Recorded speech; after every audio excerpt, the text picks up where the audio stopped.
So welcome everybody. We're getting started now that it's 2 p.m.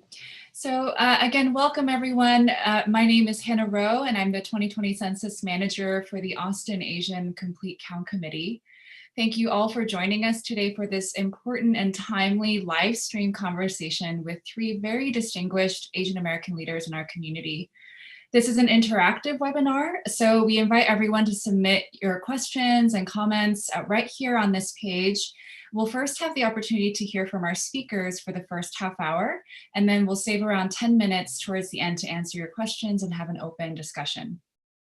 So this month, we are celebrating Asian American Pacific Islanders and the immense diversity of our cultures, our languages, ethnicities, and our life stories that we have all woven into the fabric of our society. So while we're diverse, we also have a shared history. As immigrants, as children of immigrants, we have held multiple identities and traditions in carving out our lives here in America. We're not alone in this journey, and we need each other in claiming our sense of belonging here, especially in this precarious time where we are witnessing the scapegoating of Asian Americans during the pandemic. One of the most powerful things we can do is to tell our stories based on our lived experiences. AAPI Heritage Month is an opportunity for us to understand our history, the role that Asian Americans have played in this country, and why it's so important for us to be more involved in civic engagement. Our stories matter, our voices matter, and this year with the census, we have this immense opportunity to show up and be counted.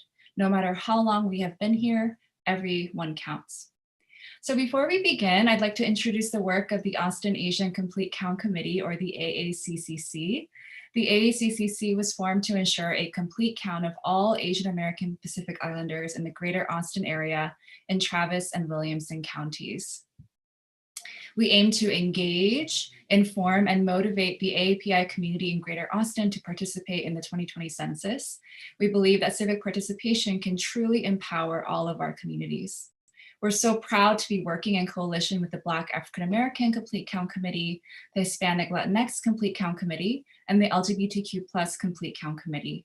All of the Complete Count Committees are working tirelessly to ensure that each and every one of us gets counted so that all of our communities can have the resources needed for the next 10 years. So I'm truly honored to be moderating this conversation with three very distinguished Asian American leaders in our community who have dedicated their lives to public service. Growing up, I did not see too many Asian Americans represented in public life and in positions of influence. So I'm so thankful for our speakers who have been modeling the social courage and leadership that means so much to our community and to the next generation of Asian American Pacific Islander leaders. So without further ado, it is my great privilege to introduce you all to our speakers today. So panelists, if you can also make sure that you are unmuted at this time. Okay, so we'll begin with Arati Singh. So Arati, if you could say hello and wave to our audience, to our viewers. Hello. How's everyone doing? Thank you, Arati. Arati Singh is the first Asian American trustee for the Austin Independent School District. Elected in 2018, she serves as an at-large position, which is a citywide position representing 80,000 students, 12,000 employees, and 130 schools. She's a former teacher and is now a program evaluator for STEM and college readiness programs. Arati, thank you so much for joining us. Thank you for having me. And next we have Pooja Sethi. Pooja, could you wave and say hello to our viewers? Hi, how's everyone doing? Is my video on? Not yet. If you could turn your video on, that would be great. And I can also see if I can help with that. I think the host has to disable it. Okay. All right, here. Great. Hi, how's everyone doing? So Pooja has advocated and spoken out for others throughout her career. She brings a voice of equity, innovative thinking, and passion to the Austin community. She's a proud daughter of South Asian immigrants and grew up hearing her father say, "No matter what, hard work pays off." As a mother, attorney, local business owner, and a nonprofit founder fighting for survivors of abuse and assault and their children. She exemplifies these values every day. At the end of 2016, Sethi was selected to be on Austin City Council Commission, where she advocated for better transportation for seniors, organized town halls to hear the issues community members faced, and push for increased safety for women and children. Pooja currently serves on a variety of city committees and task forces to champion the rights of first responders, advocate for education for all, and support environmental initiatives because she strongly believes in an Austin that is safe, healthy, and green for everyone. Pooja, thank you so much for being with us today. Thank you. And last but certainly not least, we also have Judge Nick Chu. Nick, if you can wave and say hello. Hi. So Nick became the Justice of the Peace for Precinct 5 in Central Travis County in May of 2017. Previously, Judge Chu served as an assistant district attorney with the Travis County District Attorney's Office. He had also served as a chief misdemeanor prosecutor with the Travis County Attorney's Office. Judge Chu is a community activist and has a long history of local leadership. He's a proud son of immigrants and the grandson of the owner of the first Chinese restaurant in Grapevine, Texas. He was raised in Grapevine and is a graduate of the University of Texas at Austin, where he received his BA in government. He earned his law degree from Baylor Law School. Judge Chu is Travis County's first Asian American Justice of the Peace. Nick and his wife live in Austin with their baby daughter. Thank you so much, Nick, for joining us. Thanks for having me. So I thought we could begin our panel today by hearing from each of you about your own journey. So for a couple of minutes each, can you share your own personal journey and how you came to your commitment to public service? How has your Asian American Pacific Islander heritage shaped who you are, your values, and your experience? So we'll begin with you, Arati. Okay, great. Thank you.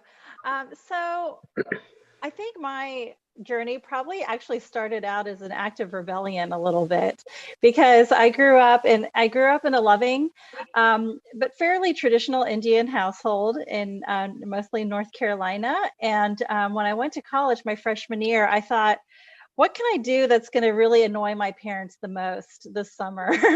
And I thought about, I went to Mexico for a summer and did some volunteer work in a village where we built latrines.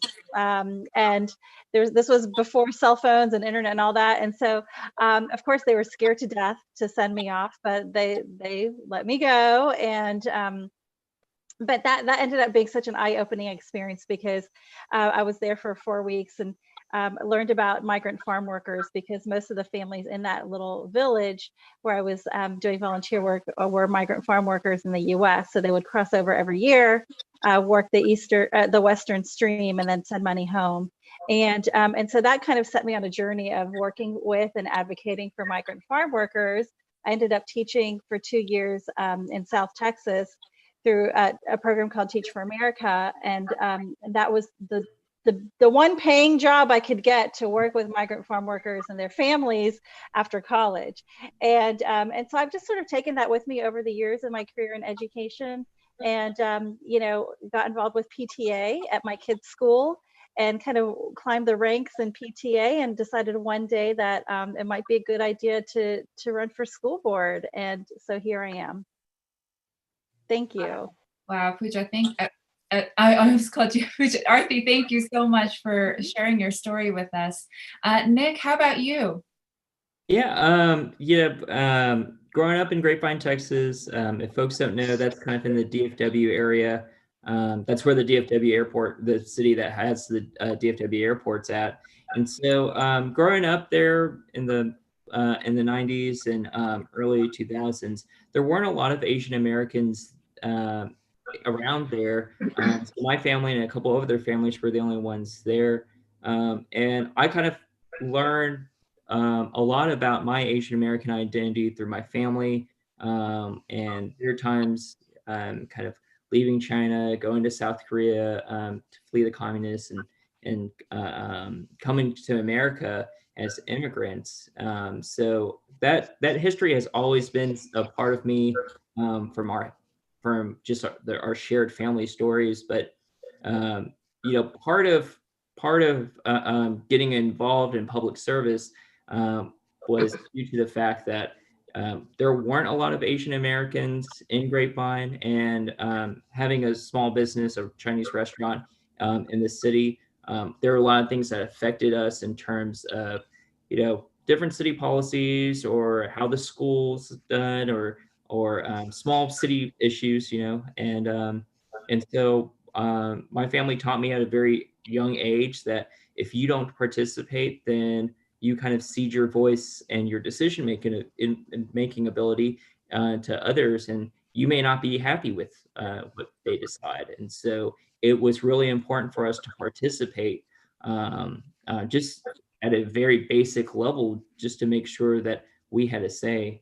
And so, that was always kind of instilled in me, and as I kind of continued my college career and my law school career, I decided that instead of going into private practice or anything like that, that I really enjoyed serving my community. A lot of my work in my early years had been political campaigns and kind of that kind of work. And I thought that as a lawyer, the best way to serve my community was be a prosecutor. So I was a prosecutor with the county attorney's office handling misdemeanors, and then the DA's office handling felony cases, until one day a group of friends of mine approached me and said, "Hey, the justice of the peace that currently has this position, he's going to retire, so you should think about applying and getting the commissioner's court appointment for the unexpired term."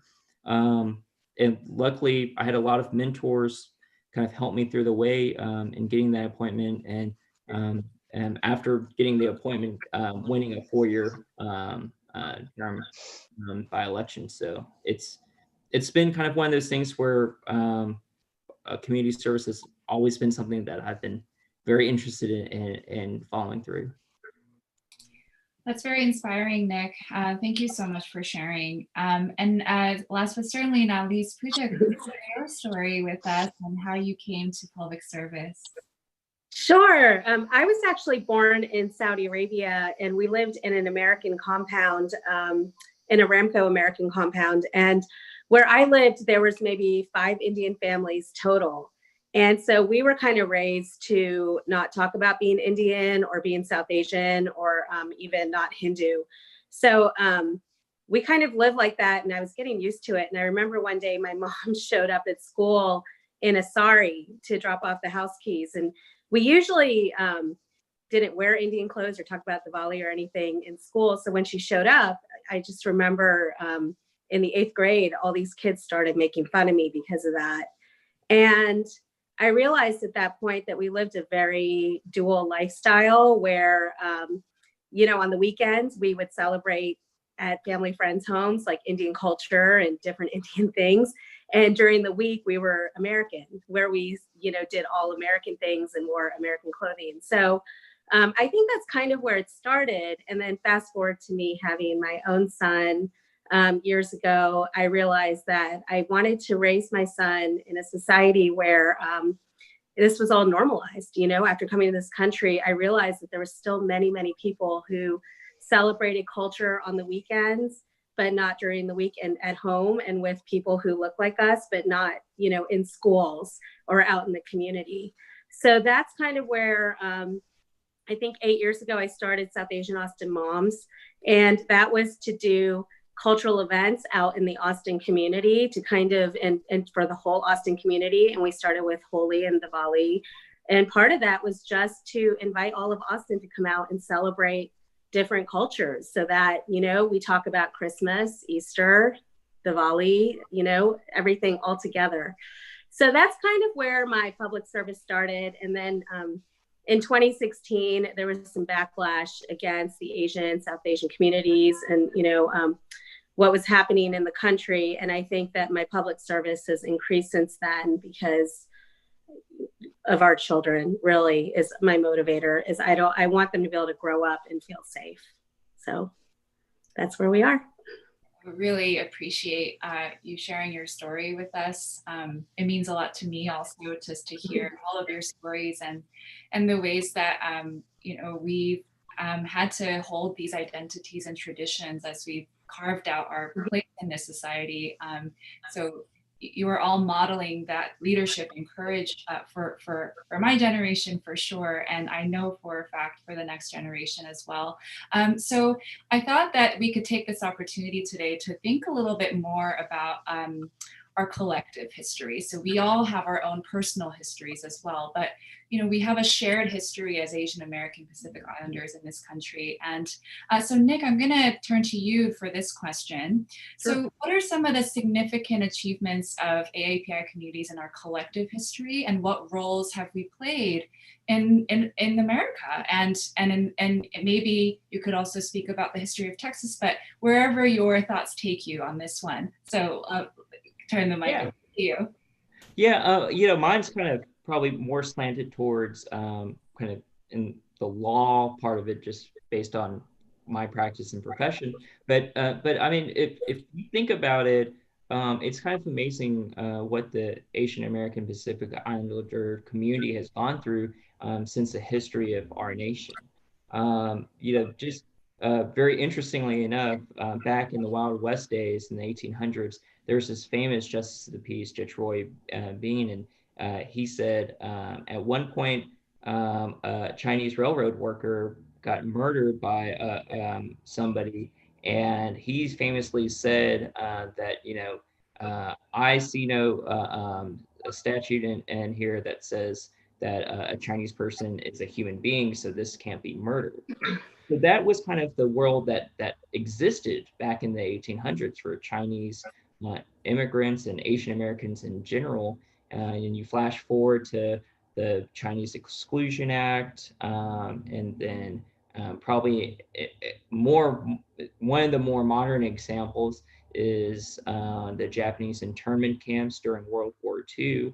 But then you kind of see the shift, and it's an amazing shift that some of that otherization goes away. Now, you obviously have plenty of that still today and in our past since then, in terms of hate crimes or racism, and we like almost, I think every group is trying to struggle with that and trying to fight that back. But you see the shift in the later half of the 20th century that kind of focuses on Asian American inclusion in our government, in our decision-making bodies, and you see that with, you know, first elected representatives in the House of Representatives and Congress, now the U.S. Senate, places that you wouldn't even expect, like Texas, that would have large Asian American populations, are starting to be representative. We now have Asian American representatives in our state legislature. I believe Houston or Harris County, the third most prevalent language there is Vietnamese at this point. And on the judiciary side, even on the local level, you see these amazing strides. Judge Ramy Coe was the first appointed municipal court judge. Now we have Judge George Thomas in the city of Austin as a judge. Judge Todd Wong was Travis County's first elected judge, and I followed him afterwards. And looking at the 800 justices of the peace, there are two of us now that are Asian American, and so it's been kind of interesting to see. And I think what our community is realizing, and this is, I think, an awakening within our community, is that participation is key, and participation is critical to getting things done, to making change in our community and changing perceptions. And if we are not part of that decision-making ability, then we get shut out. And so I think now, along with the judiciary, along with community activism, we're seeing, I think now we're kind of seeing great strides of Asian Americans participating on the executive government level as well. So, and I think that's going to be our forefront, is more participation, more representation in our government. Thank you, Nick. So our next question then, and given this history that you have just laid out for us, is we're in this moment now, so we're kind of fast forwarding to today. We're now witnessing this alarming resurgence of anti-AAPI or anti-Asian American Pacific Islander racism. And there is certainly scapegoating that's happening of Asian Americans, especially amid the COVID-19 pandemic. So Pooja, could you speak to us about why we should be so alarmed, like why this is such a big deal, and especially given this longer history that Nick just laid out for us, including the Chinese Exclusion Act and the Japanese internment camps. And why does that make this moment particularly alarming? Yes, thank you. So it's interesting because when I think about history, you know, I always look back and I think, how could they let that happen? I mean, how could people let that happen? And I realize today, you know, as I was thinking about this webinar, is we are letting. I mean, we're in this right now, and you know, people years from now are going to look back and think, how do we let this happen? How do we let this move forward? And so just to piggyback off of a few of the historical acts that Nick talked about earlier, and then I'll bring us to today. But the Chinese Exclusion Act, just so people know, started in 1882, and it was to prohibit the migration of Chinese laborers, and it lasted till 1943.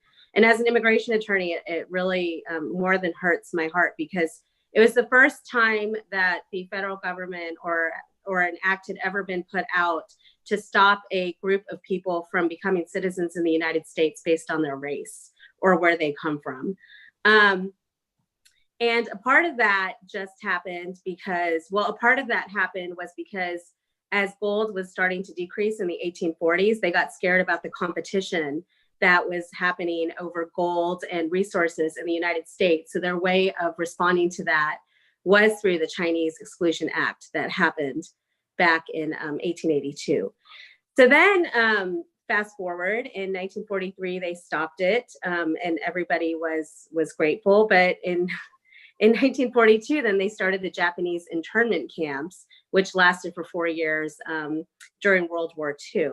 And 62% of those people in the internment camps were also United States citizens. And what's really important about that is because in the act that created the internment camps, it never actually said to put Japanese or Japanese Americans into the internment camps, but the way the act was created, that was the end result. So fast forward to today, we are seeing that there's a lot of talk about immigration and stopping immigration and the green cards right now. And it says that they are going to stop green cards for people who are working for 60 days. And I will say in the language that was being used, it said to save American workforce, to save American jobs because of what's happening during COVID-19 and how the economy is suffering. In order to save the American workforce, we're going to stop green cards for 60 days. What worries me is that they will find a way to continue that, to stop the green cards after 60 days. And that rhetoric that's being used to save the American workforce is very, very dangerous, because that's to say that people who have been here for 20 years on H-1Bs, which are typically a higher amount in the Asian population, are saying that they're not contributing to the American economy and not a part of the American workforce. Therefore, we're not going to give green cards. So the rhetoric that's being used, one, you know, for the laborers, and then on top of that, the rhetoric that's being used just about even the disease is really, really dangerous, and it's a way to scapegoat a community in order to take away some of the other statistics that we actually need to help move forward on this disease and help cure our communities. But you know, this happened before in 1900 with bubonic plague. It actually came over on a French ship. But because the first case was found in Chinatown in San Francisco, they started to blame the Chinese community at that time and actually shut down Chinatown because of that and started to only quarantine the Chinese community. So this is something that historically we're seeing again and again. So this is not a new playbook that we're seeing by any means, but calling it the Chinese virus, the the Wuhan virus, or any of the other terms being thrown around by our officials are really dangerous. And what worries me, like I said, is that it could be something that leads to further scapegoating. And when our kids do go back to work, it's pretty dangerous. Thanks, Pooja. It is really important for us to be able to understand this pattern, this historical pattern. And as we reckon with it, it means that we also have agency now to be able to do something about it. So I'm going to turn to Arati for this last question, so that we can think about what we can do moving forward. So how then, given all of this, like, I mean, it's pretty heavy to process, and I know I have a hard time processing it myself, but given all of this history and the reckoning that we're doing, how can civic engagement be a response to this moment, these challenges, and what are the ways that we can show up at the table?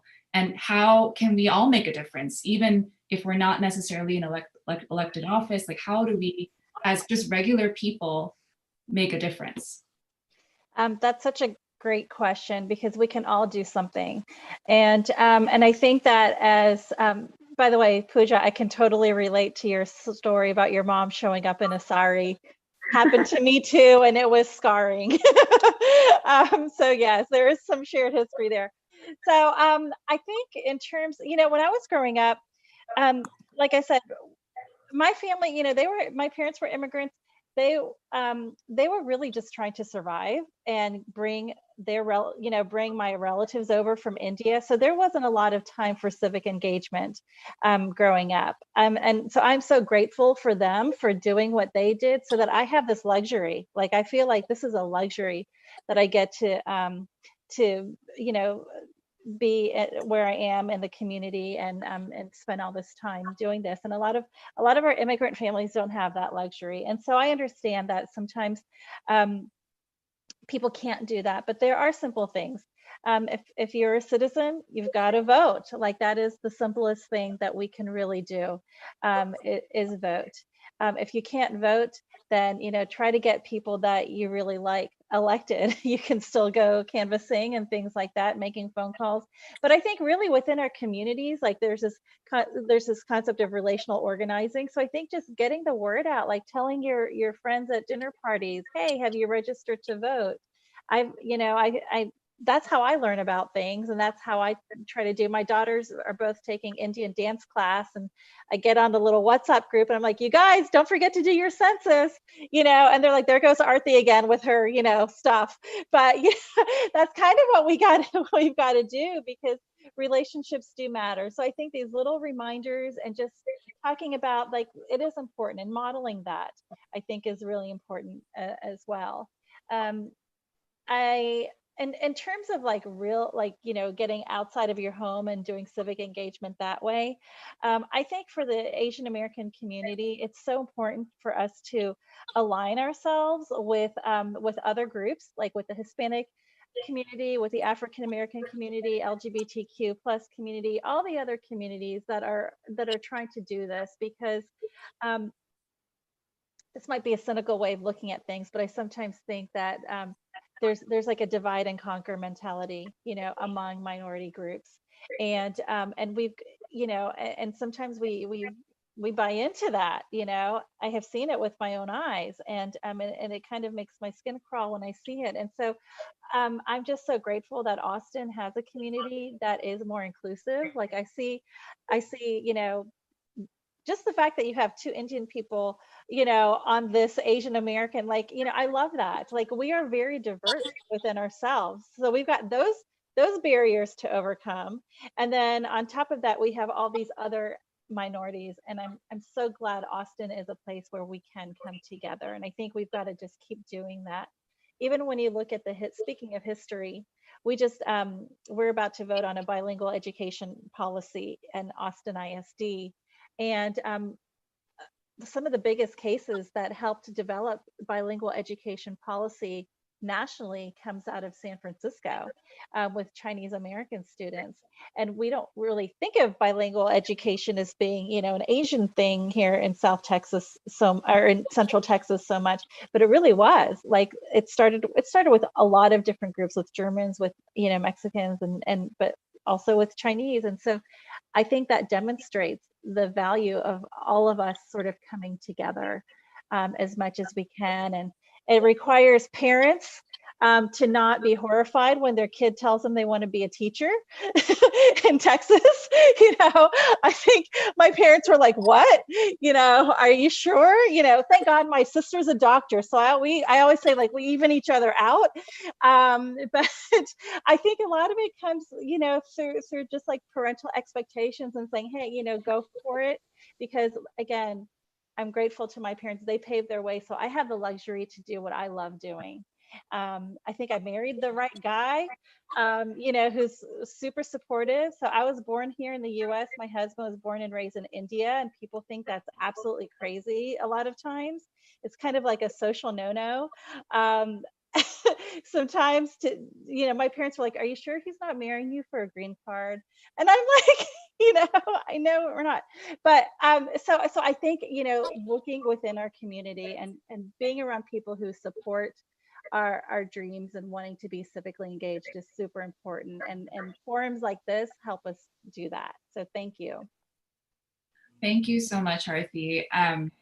Yeah, I think what you just raised as well about the divide and conquer mentality, it's hard to process too, because part of that is, you know, reckoning with our own internalized racism and the ways that we have to reckon with how we actually see ourselves in our stories, and not seeing ourselves even like through the dominant narrative. And then to be able to claim your story based on your lived experience. And so I just really appreciate all three of you for sharing your own lived experience, and it means a lot to hear not only your stories, but what we can do to actually empower not only ourselves, but our communities, and that we have the power to do that, no matter what we may think about ourselves. I think that one of the most harmful myths about Asian American Pacific Islanders is that model minority myth that has really exacerbated the divide and conquer mentality, and it really pits the minorities against each other, even within the Asian community. And it's just, you know, a lot of that has to be reckoned from within, and it's a lot of reflection that calls for. And so I really appreciate all three of you for being here today. So I'm seeing here, I think maybe that because it's a lot to take in, I'm not seeing any questions right now from our viewers, but for those who do want to submit questions or comments, please do so. And in the meantime, as we start to come to a close, I wanted to actually come back to this a sort of celebratory moment as we celebrate AAPI Heritage Month, and to ask each of you, what are your hopes for the future? What are your hopes for the AAPI community? So maybe, Arati, we'll begin with you, and then we'll move on. Okay. Yeah. I think my hopes for the AAPI community is that we continue to build bridges with amongst ourselves. As I mentioned earlier, we are a very diverse community. You know, even within Indians, you know, growing up, they're like the North Indians, and then there's like the South Indians, and I'm Gujarati, so then they're like the Gujaratis over here. And so it's like, you know, so I think it's really interesting I think it's great. We have a good opportunity right now to just come together and see our commonalities, and then also continue that with other groups as well. And, especially like as a school board trustee, I think there was some hesitation around some folks when I was thinking about running, because they're like, well, you're just going to represent the Asian American kids. And like AISD is like 4% Asian American. And I'm like, no, I'm advocating for all kids, and so I think we need, it's up to us to show that we advocate for all people. And that is really my biggest hope for our community. Thank you, Arati. How about you, Nick? What are your hopes for our community, and what are your hopes moving forward as we reflect on this this shared history and experience? Yeah, I think that probably my biggest hope for our community is that we continue this drive of inclusivity that we have we're at the cusp of. Whether it is increased participation in our government, our business, or our community activism. I hope that our community is woken up by the simple fact that if we don't participate, then others make that decision, and we continue to be a voice.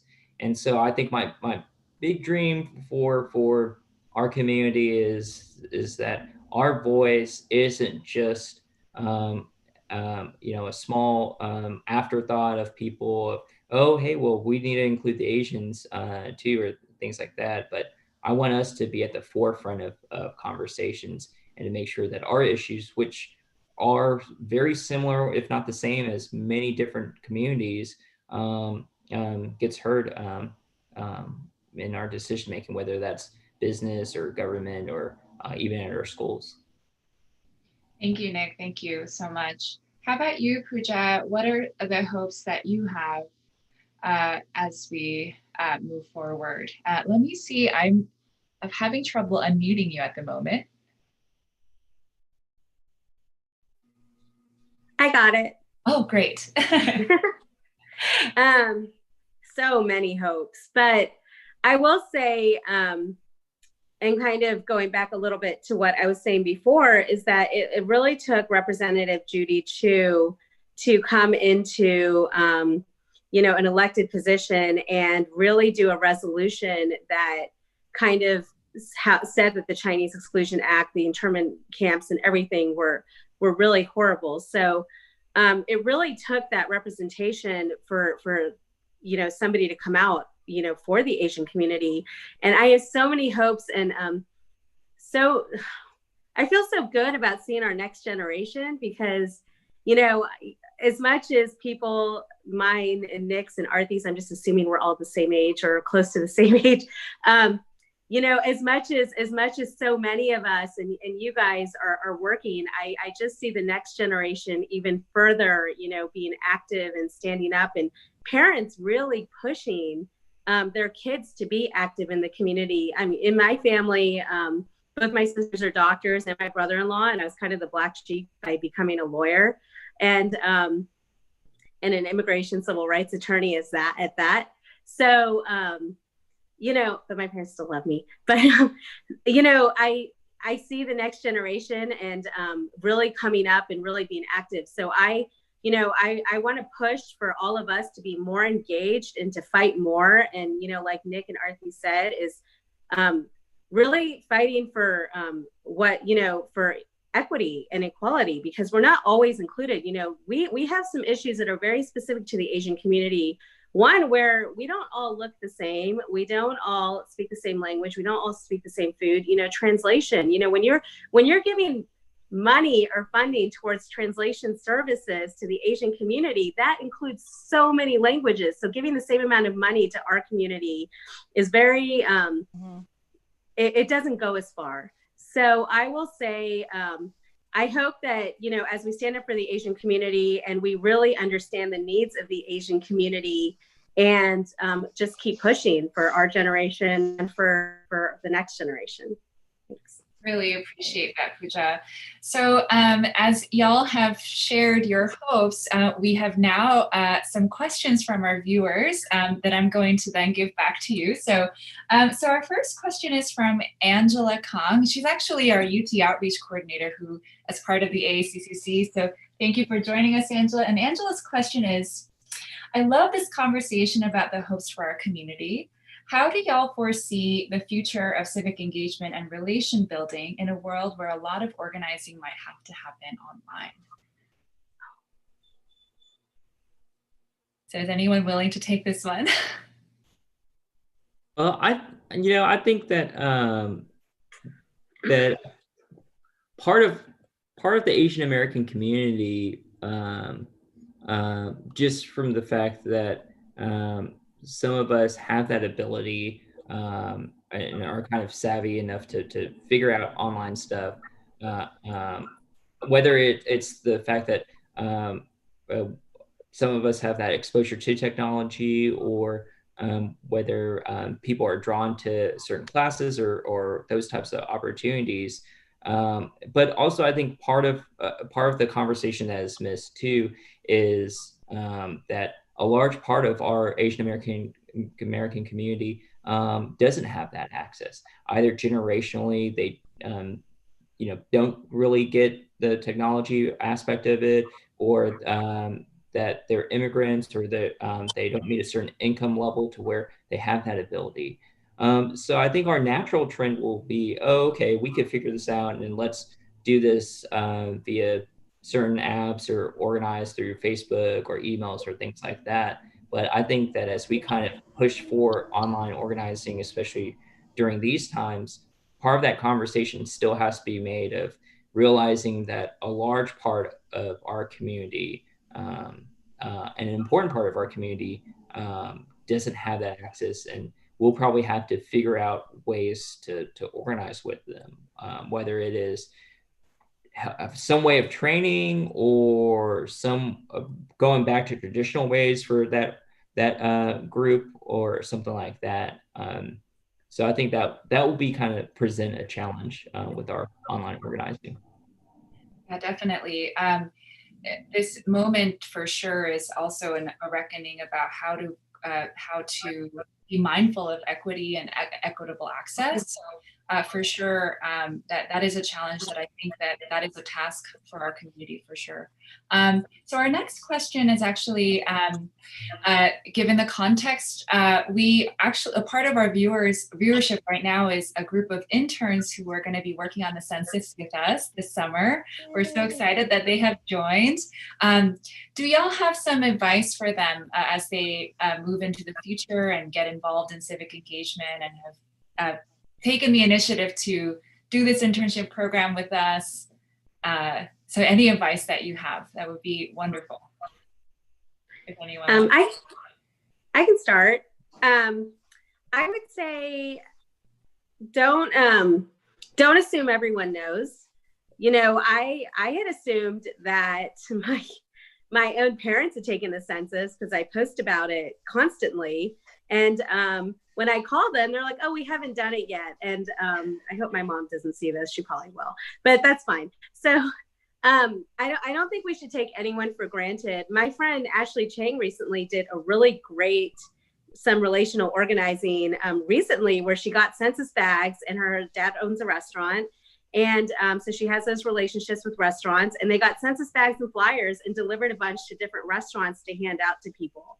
So I think just kind of being creative, especially this day and age where everything is online or not as much person to person, being really creative. And, I think, no, I don't take any idea off the table, because these days we're all kind of working through this. So it's, just go where your mind takes you and see how it works out. So yeah, but I don't think that we should just assume that everyone's taken the census. I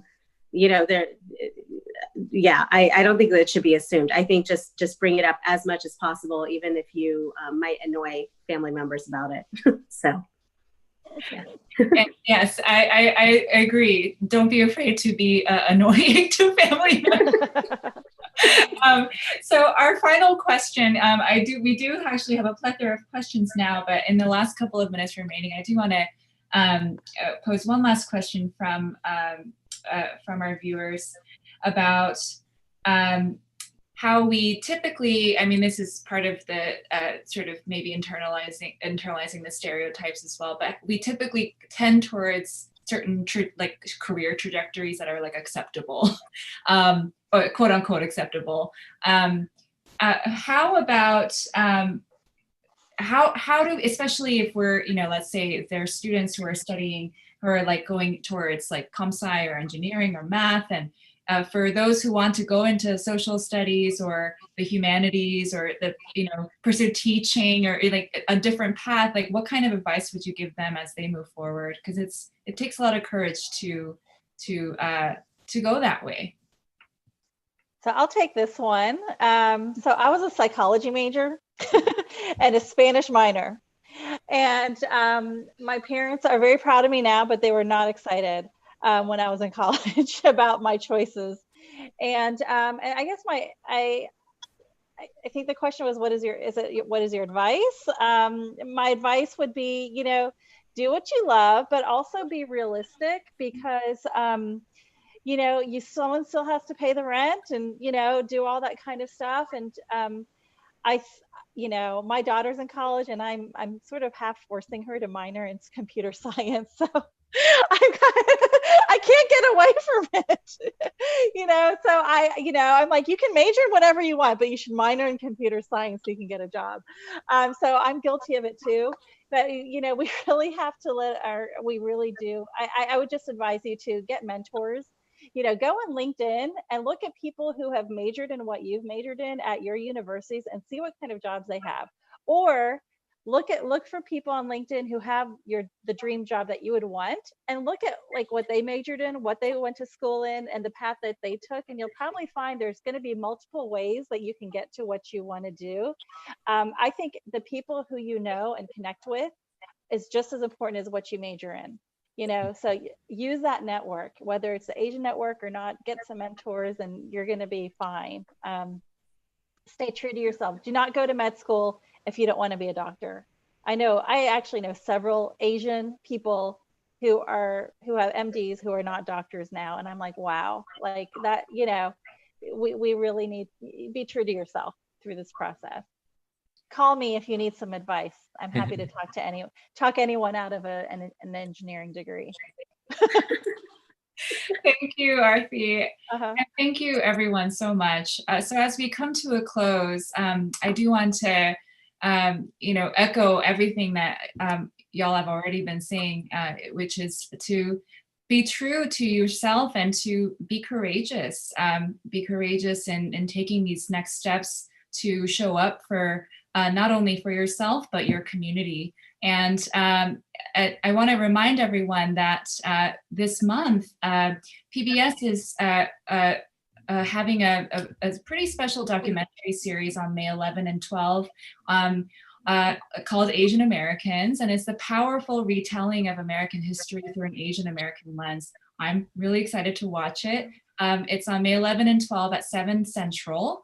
So please tune in for that. And for those of you who haven't yet taken your census, it's hard to have a webinar given our context to not remind everyone to take your census if you haven't done so. You can do it by going online at my2020census.gov and check with your friends and family to see if they've taken it once you've done it yourself. So we are here as a resource. Please contact us, the Austin Nation Complete Count Committee, with any questions. We would love to hear from you. You can also visit our website at aaccc.atx.org. Okay, thank you everyone, and we will see you next time. And thank you to our special guests for joining us today for this conversation. Take care.